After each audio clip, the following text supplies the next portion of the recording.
आज का हमारा प्रश्न रहेगा साधारण ब्याज पर। देखिए प्रश्न क्या लिखा हुआ है। प्रश्न लिखा हुआ है कि अमित ने 50,000 रुपये बैंक से उधार लिया।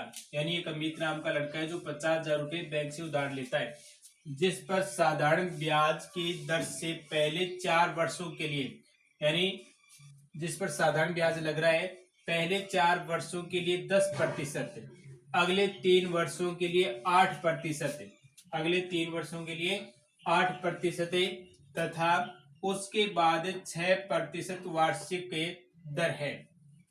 10 वर्षों में अमित द्वारा चुकाया गया ब्याज ज्ञात कीजिए।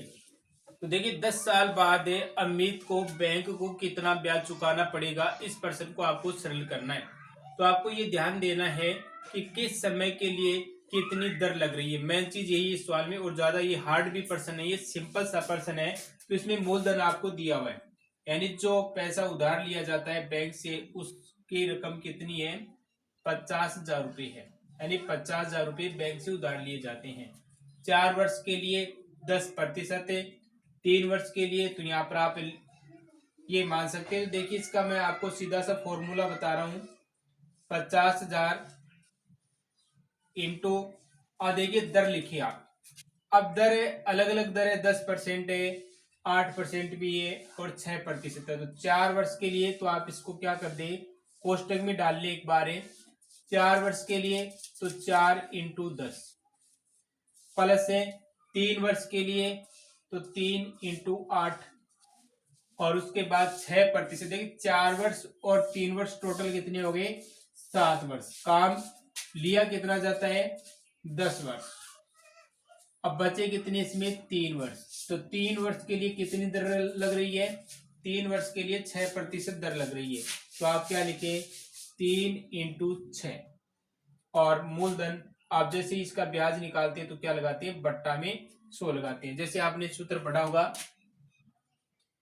मूलधन इंटू दर इंटू समय और बट्टा में 100। तो ये दो चीजें तो देखिए मैंने यहाँ पर लिख दी है, मूलधन बट्टा 100, मूलधन बट्टा 100। और ये अलग अलग दी हुई है, क्योंकि अगर एक ही मान होता तो 4 इंटू 10 करते इसके गुणा में दर और समय आ जाता। लेकिन कितनी कंडीशन है, 3 कंडीशन है, तो मैं 3 कंडीशन में लिखूंगा और तीनों को क्या कर दूंगा, प्लस कर दूंगा। अब देखिए इसको सरल करें, ये हो गया 50,000 और बट्टा में 100 है। 4 को गुणा करें 40, 3 को गुणा करें 24 और 3 को 6 से गुणा करें 18।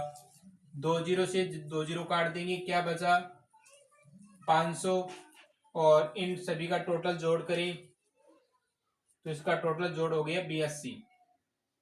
और 82 को कितने से गुणा करें, 500 से, तो क्या हो जाएगा 41 से 410 और 2 जीरो लगा देंगे तो ये हो जाएगा 41,000 रुपये। यानी 10 साल बाद उसको ब्याज के तौर पर कितना देना पड़ेगा, 41,000 रुपये ब्याज का देना पड़ेगा। और मूल राशि क्या थी उसकी, 50,000 रुपये थी। तो मूल राशि के साथ अगर मिश्र धन की बात करें तो मिश्र धन उसका टोटल क्या होगा भाई, मिश्र धन। तो ब्याज कितना है उसका, ब्याज है 41,000 रुपये और मूल राशि कितनी है 50,000। तो टोटल हो जाएंगे 91,000, यानी ब्याज है वो इसका 41,000 हो जाएगा और मूल राशि वो 50,000। तो इस प्रकार से ऐसे प्रश्नों को आप कर सकते हैं।